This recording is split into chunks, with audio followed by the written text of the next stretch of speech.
Fala, torcedores, fala, nação rubro-negra, beleza? Pessoal, ontem o Flamengo fez um grande jogo contra o Atlético Mineiro, hein? O Mengão ontem venceu muito bem o Atlético Mineiro lá em Minas Gerais, 4-2. Que vitória do Flamengo, né? O Flamengo segue líder, independente do que aconteça hoje com os jogos que terminam a rodada. Hoje tem Fluminense, hoje tem Palmeiras, mas não importa. O Flamengo continua líder, independente disso tudo. Que fase do Flamengo, né, pessoal? Para quem achava, para quem ficou esperando o Flamengo perder pontos por causa da Copa América, dos famosos desfalques da Copa América, parece que foi o contrário, né? O time melhorou depois da Copa América. Hoje mantém aproveitamento até superior ao que tinha antes da galera ir para a competição sul-americana, e já tem gente até querendo que o pessoal não volte. Brincadeira, né? Lógico. Quem não quer? Dela Cruz, Arrascaeta, Vinha, todo mundo de volta, tá? Pessoal, vamos começar aqui com um corte do Troca de Passes, programa da Sport TV, tá? Analisando, vendo o que aconteceu ontem da sensacional vitória do Flamengo. Vamos pro corte, que depois a gente fala um pouquinho mais do jogo. Lembrando, claro, né? Crédito de vídeo para o Grupo Globo, Sport TV. O link vai estar aqui na descrição do vídeo. E aquele recadinho básico, né, pessoal? Dá aquela moral aí. Siga o nosso canal, contribua com a gente, curta o nosso vídeo, compartilhe com os amigos e também marca o sininho aí, né?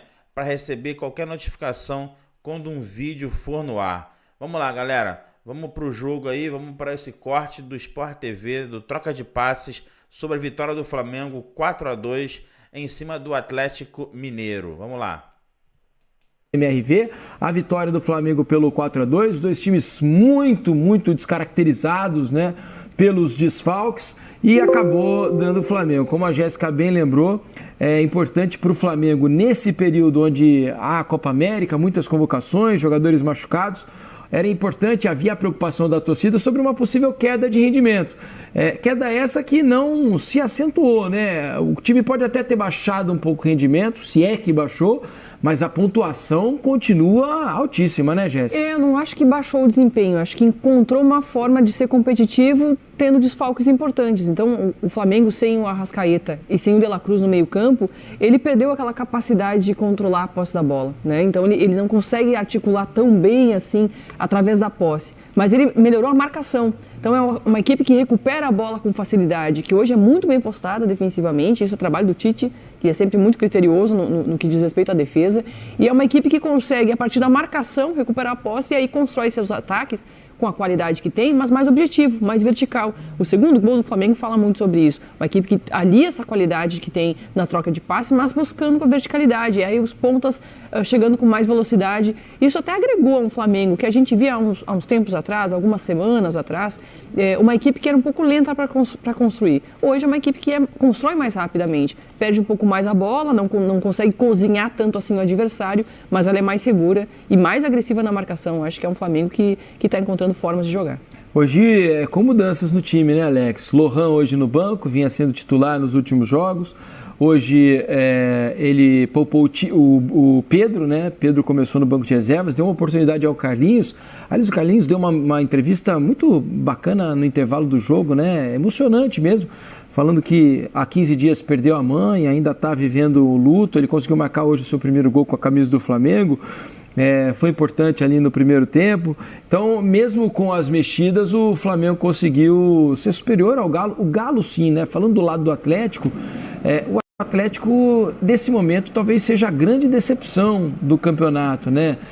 Vale de novo lembrar todos os desfalques que o Atlético tem tido, né, ao longo das últimas rodadas, várias lesões, mas o desempenho está abaixo do que todo mundo imaginava, não, Alex? Então, cara, o Atlético realmente uma decepção, você vê de gols que ele acabou tomando, assim, e de ações com bola e sem bola, ele sendo mais fácil de se marcar, lógico, muito mais daqui vendo aqui de fora, né, a gente analisando, e também fácil de encontrar alguns movimentos, mas o Flamengo ele também se programou para isso, que às vezes o Luiz Araújo ele estava mais por dentro, marcando ali nessa linha de 3, com o Carlinhos, às vezes o Bruno Henrique ficando um pouco mais à frente, ouvindo aberto lá, e alternando praticamente essa beirada aqui, às vezes com o Gerson. O Gerson às vezes abria aqui, eu acho que para deixar o corredor, para começar a vir um Scarpa e ele poder se aproveitar desse momento. Em alguns momentos ele recebendo bola por dentro.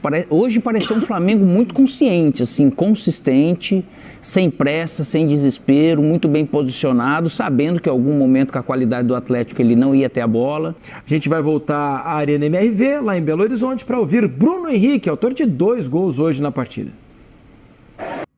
Só mostra a força do nosso grupo, né? Todo mundo que entra empenhado para fazer um grande papel. Então, o professor nos orientou bem, porque jogar aqui é muito difícil. O Atlético, a massa atleticana empurra, faz a festa para o Atlético fazer um grande jogo. Mas o mais importante foi o mental da gente. Não deixar o público estabilizar a gente mentalmente. E a gente foi muito forte mentalmente.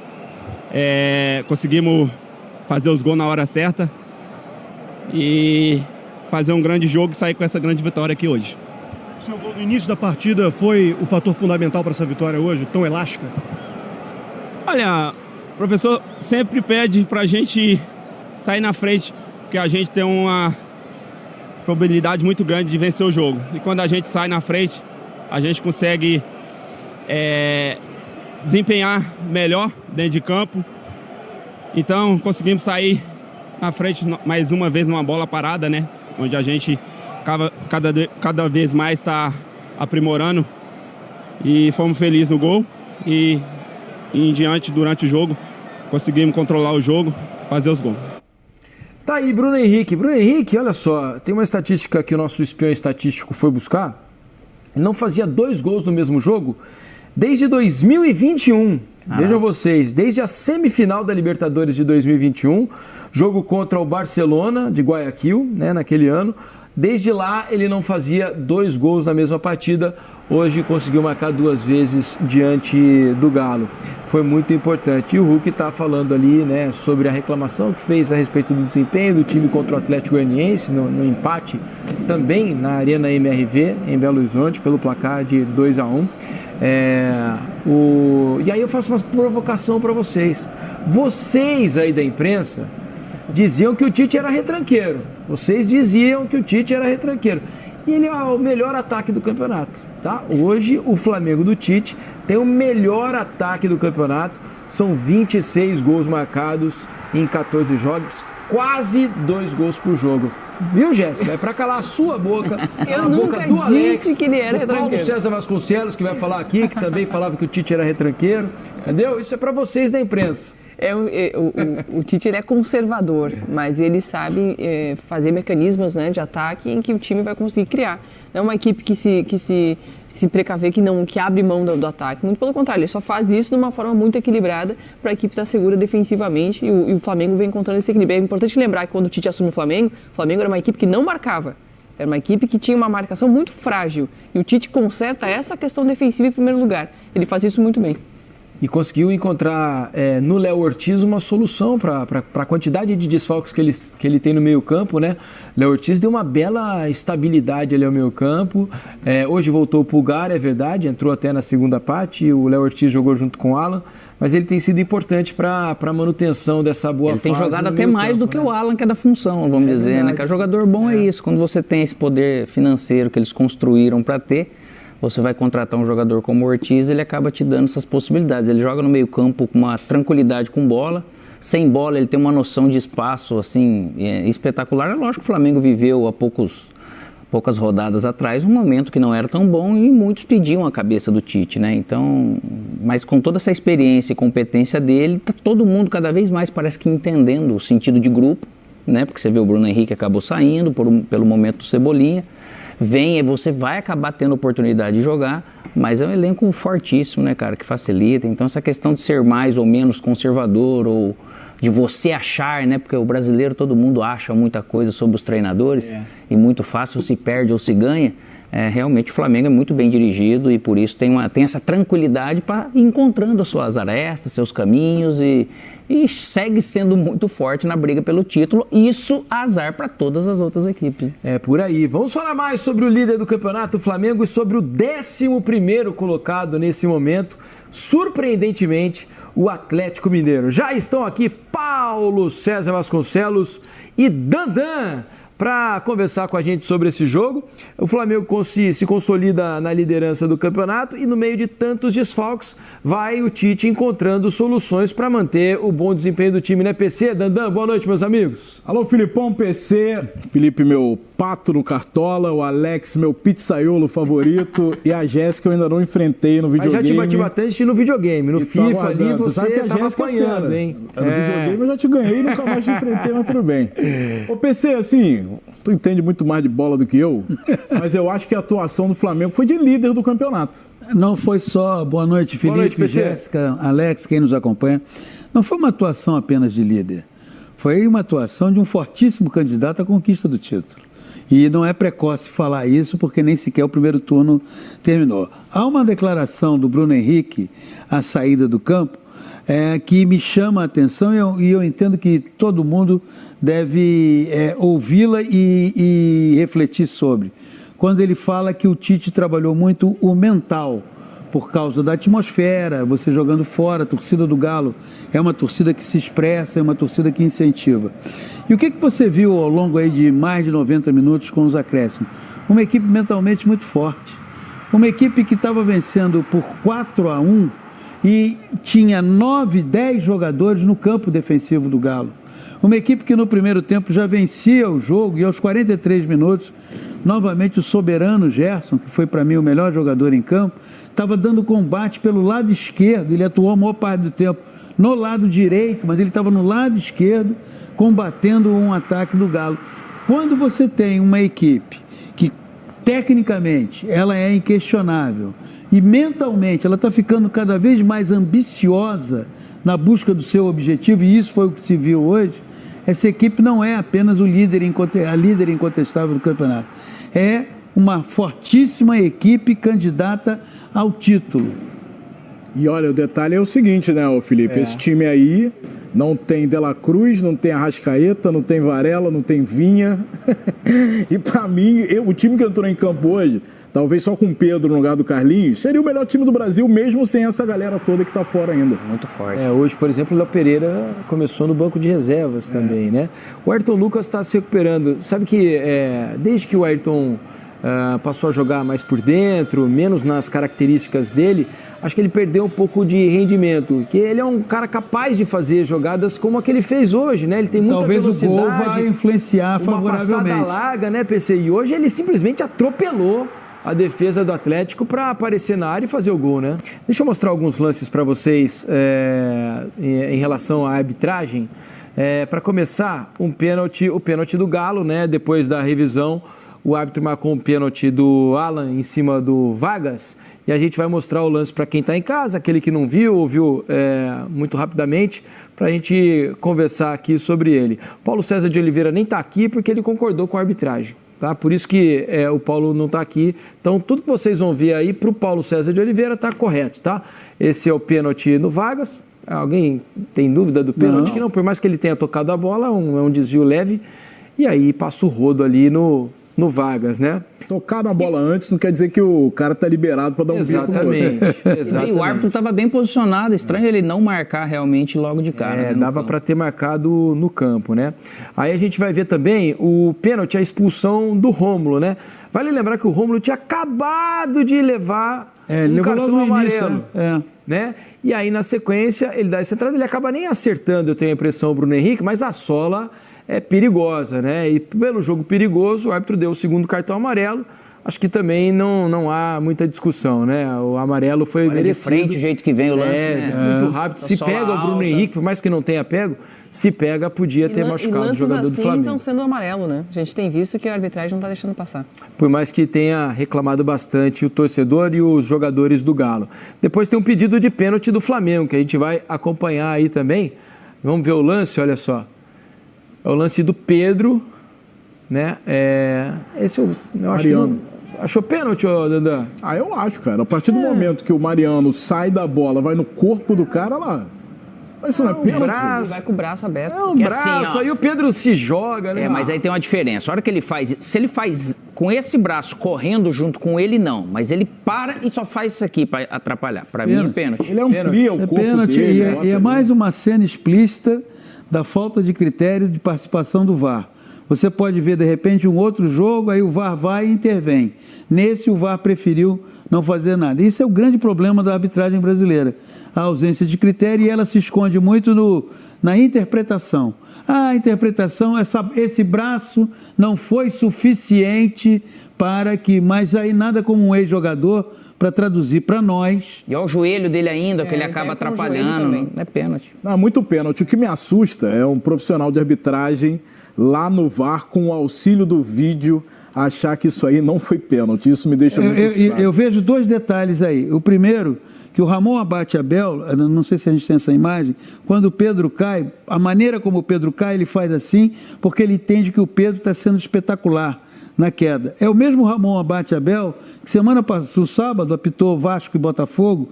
O Hugo Moura entra na canela do Tietê, que levou 6 pontos, mas o Tietê não caiu de forma espetacular. Sim. E aí o Ramon Abate Abel achou que não foi nada. E ali era um lance para expulsão também. Eu acho até que esse pênalti ele é mais discutível. Eu acho que o Pedro realmente ele dá um salto espetacular depois ali, porque ele sente o contato com o jogador do Atlético. Mas daqui a pouco a gente vai mostrar um outro lance que o pessoal está separando lá, que para mim esse é o pênalti muito mais claro, que é no Pulgar. Quando o Pulgar está dentro da área, que o Alan muito parecido com o pênalti dado no Alan. Para mim, aquele é um pênalti claríssimo. Aquele que arrasta a perna? Que arrasta a perna. Eu achei que não, cara. Pra mim é tipo quando a linha embola na pescaria. Mas foi igual o lance do Atlético. Você perde. Não tem esse costume. É sem querer, pô. Mas sem querer também é pênalti.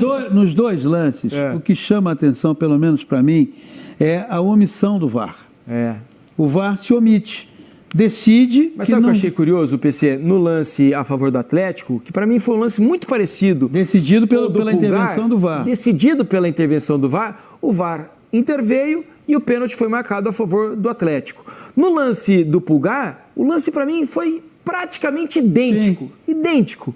E também foi muito pênalti. E o VAR deveria, assim como fez, mas não interveio. Esse é o grande problema da arbitragem. Critério absolutamente descompensado. Porque o critério da arbitragem brasileira, e enquanto ela não resolver isso, ela não tem critério.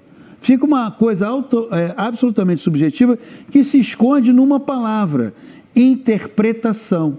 Não tem interpretação. O pênalti cometido no Pulgar, assim como o do Mariano no Pedro, não cabe interpretação. No mínimo, o VAR deveria acionar o Ramon Abate Abel e dizer assim: venha ver. Isso. Venha ver, porque eu acho que vai ser interessante você consultar. Nós vamos mostrar esse lance do Pulgar daqui a pouquinho para vocês. Mas deixa eu dar uma notícia aqui, porque eu queria comentar também com o Dandan, com o PC, com o Alex, com o Jéssica. Dandan tá com fome. Tá com o quê? Tá com fome. Tem lá um negócio, Alex? Não, hoje não tem não, Dandan. Você vai ter que comprar. Minha parte não, pelo menos. Você vai ter que pagar hoje, Dandan, não tem não. Olha só, eu queria mostrar uma notícia que está lá no GE, que é o que o Flamengo está conversando já com o staff de Lucas Paquetá para tentar trazê-lo de volta ao Brasil, trazê-lo de volta ao Flamengo. Não é uma negociação fácil. Vale lembrar que o West Ham pagou 60 milhões de libras para trazê-lo do Lyon, né? Ele estava na França, o West Ham contrata esse jogador, que é um dos principais jogadores hoje do West Ham. Ele está sendo investigado, né? Foi acusado pela Federação Inglesa de Futebol de uma possível participação em esquemas de apostas, né? E ele corre o risco de pegar uma punição pesada aí nos próximos meses. O Flamengo se mostrou interessado. A grande questão que eu colocarei aqui para vocês agora é que, pelo que a gente tem de conhecimento, me perdoe agora, não lembro quem era o jurista que eu estava ouvindo, né, que é um cara especialista em esporte. Ele estava dizendo que se o Paquetá for punido pela Federação Inglesa de Futebol, é muito provável que a FIFA corrobore a decisão da Federação Inglesa de Futebol e o Paquetá fica impedido de jogar em qualquer lugar. Então, fica impedido de jogar futebol. Então é uma transação que, se ela acontecer, tem um risco envolvido. Qual é a intenção do Flamengo que eu ainda não entendi? O Flamengo quer o Paquetá logo após a Copa América? Agora ele entende que o entendimento do Flamengo e o argumento do Flamengo é de que seria bom para o Paquetá vir ao Brasil nesse momento para jogar no Flamengo, entendendo o Flamengo que talvez o fato dele sair da Inglaterra pudesse atenuar uma punição caso ela viesse por parte da... Eu não consigo ver muita ligação de uma coisa com a outra. Eu também não, confesso que não. Não, e me corrijam se eu estiver errado, no caso do Aleph Manga, ele foi punido no Brasil, né? E aí foi jogar no Chipre e a FIFA foi atrás. Então ele foi punido lá também. Eu concordo, eu acho muito difícil a FIFA não punir também o Paquetá em caso, né, de condenação. A gente torce para que ele não seja isso condenado. Independente do Paquetá, porque se ele é punido por algo irregular na maneira desportiva, por que eu não posso trabalhar aqui, fui punido aqui, vou poder jogar antidesportivo? Não faz sentido. Vamos aguardar o desenvolvimento dessa negociação. Agora a gente já está com o lance do Pulgar para mostrar para você em casa que não pôde acompanhar a nossa transmissão no Premiere ou na TV Globo. O lance é esse aí, olha só. A jogada lá do lado direito e há um puxão ali, né? Houve, como disse o Dandan, enrolou na linha de pesca. Anzol enroscado. Mas isso é pênalti, né? Ó. Ele pega, puxa não é a agora, bola. não. É agora. Agora, ó. Ele vai, puxa a bola e aí o jogador do Galo dá aquela puxada no pé, ele não consegue voltar. É muito... Aí é namoro de cobra, pênalti, Dandan. É muito pênalti isso. Na transmissão, eu falei pênalti no primeiro momento, aí depois no replay eu falei, eu não daria. E agora? É que ele faz uma força a mais. Mesma imagem. Ele puxa de propósito. Ele puxa mais ali pra... Ele puxa de propósito. Otávio, mas, né? Independentemente do que... Otávio viu que estava enroscado ali. Aproveitar para puxar. Não, professor, amarrou os cadarços ali. Será que o placar, aí vai uma pergunta mesmo, será que o placar influencia na decisão do VAR? Pode ser tá que... 4-1, pode ser que o jogo mais... Isso aí, se for isso, tá errado. Deveria. Não deve, mas... Não deveria. Não deveria. Isso é um ponto, isso é fato, lógico que não, mas tem jogos mais fáceis que às vezes você percebe que a arbitragem ela tá meio tá mais tranquilo para mim, né? E esse risco pode acontecer porque eles são seres humanos. É errado, mas falar que não pode acontecer, eu não falaria, o VAR não tem nem responsabilidade, o VAR pode apenas chamar o árbitro e aí ele decide. Eu confesso que se eu fosse VAR, eu não chamaria pro lance do Pedro. Eu não chamaria, porque para mim é um lance de interpretação, não é um pênalti claro em cima do Pedro. Agora, esse me parece bastante claro. Mas, Felipe, né? Você sabe qual é a questão? É a questão que esse mesmo lance do Pedro pode acontecer num outro jogo, o VAR vai e chama. Isso. Assim como o VAR não chamou para o lance do Pulgar, chamou para o lance do Alan no Vargas. Ou se tem um critério, ou vai se passar o campeonato até dezembro, dizendo, olha isso aqui você fez, aqui você não fez, porque não há critério. E a ausência de critério se esconde no emprego da palavra interpretação. É isso aí, pessoal. Esse foi o corte do Troca de Passes do programa da Sport TV, falando desse jogaço, né? O Flamengo realmente foi muito, muito bem ontem, 4-2 no Galo, lá na Arena do Galo. Falando do jogo, né, pessoal? O Flamengo tá até melhor do que antes da Copa América, né? Que jogo faz o Gerson? Que fase do Gerson? Eu sou um cara crítico ao Gerson, né? Antes da Copa América, inclusive, eu tava reclamando demais dele. Mas hoje não tem nem o que falar, né? Assumiu a postura de líder, de dono do time, realmente sensacional. Fui pro jogo meio cabisbaixo, com o Pedro no banco, né?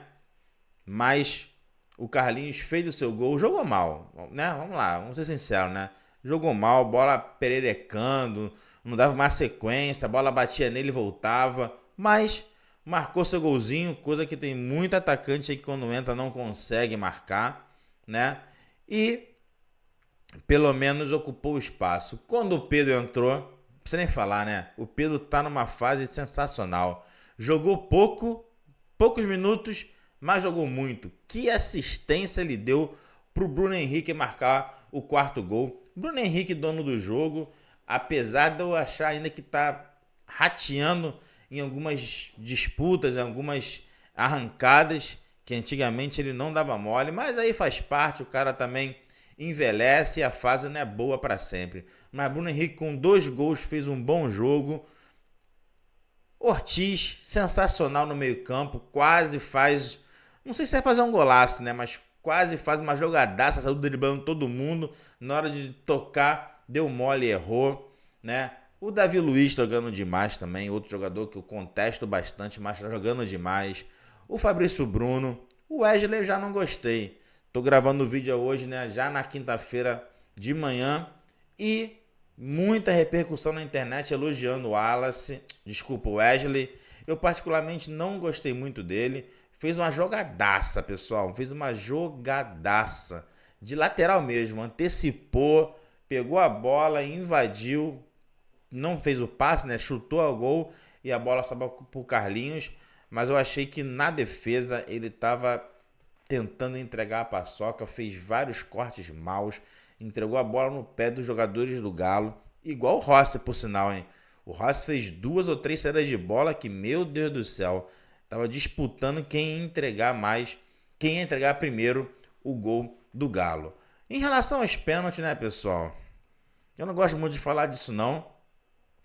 Quem me acompanha aqui no canal sabe que na maioria das vezes eu acho até que não é pênalti, porque, né, eu sou um pouco criterioso em relação a isso, mas nesse caso não, né? 2 pênaltis pro Flamengo que não foram marcados.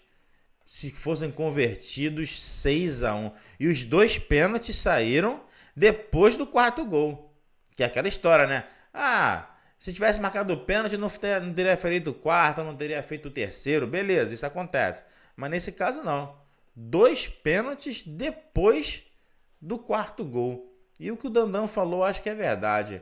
4-1, o cara falou assim, vou marcar nada não, pô, deixa os caras aí, tá 4-1, não vai acontecer mais nada mesmo. Mas 2 pênaltis, para quem gosta de gritar aí do Varmengo, 2 pênaltis pro Flamengo que não foram marcados.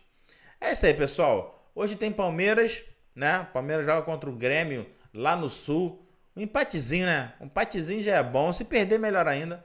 Mas um empatezinho já ajuda, já segura um pouco o Palmeiras, né? E o Flamengo agora tem 3 jogos em casa. Sábado já pega o Cuiabá em casa e, por favor, né? Não vamos perder ponto pro Cuiabá em casa. Ganhar o Galo fora e perder ponto pro Cuiabá em casa, meio que não adianta muita coisa, equilibra as coisas. O Flamengo vai ter 3 jogos em casa seguidos agora. Teria um jogo aí do Internacional, mas o jogo vai ser adiado por causa da Sul-Americana. O Internacional vai se envolver em jogos da Sul-Americana. Então tem uma sequência de 3 jogos seguidos em casa para marcar 9 pontos, consolidar a liderança. E quando a galera da Copa América voltar, se Deus quiser, terça-feira já estão de volta, né? Se Deus quiser, o Brasil vai sapecar o Uruguai e a galera volta na terça-feira, já com o Flamengo na liderança. É isso aí, pessoal. Quem gostou do vídeo, curta o nosso vídeo. Ajude a gente, pessoal. Se inscreva no canal. Nosso objetivo inicial é 1000 inscritos. Estamos com 800 e pouquinho aí. Eu acho que 846, não sei ao certo. Estamos chegando lá nos 1000 inscritos. Se puder ajudar, ajude a gente. Compartilhe com seus amigos, tá? E marque o sininho, né? Sempre que tiver vídeo no canal, você vai ser notificado. Valeu, nação rubro-negra. Mais líder do que nunca. Flamengo numa fase muito boa, dando orgulho a qualquer rubro-negro. E vamos ver a sequência do Brasileiro aí. Valeu, galera. Fui!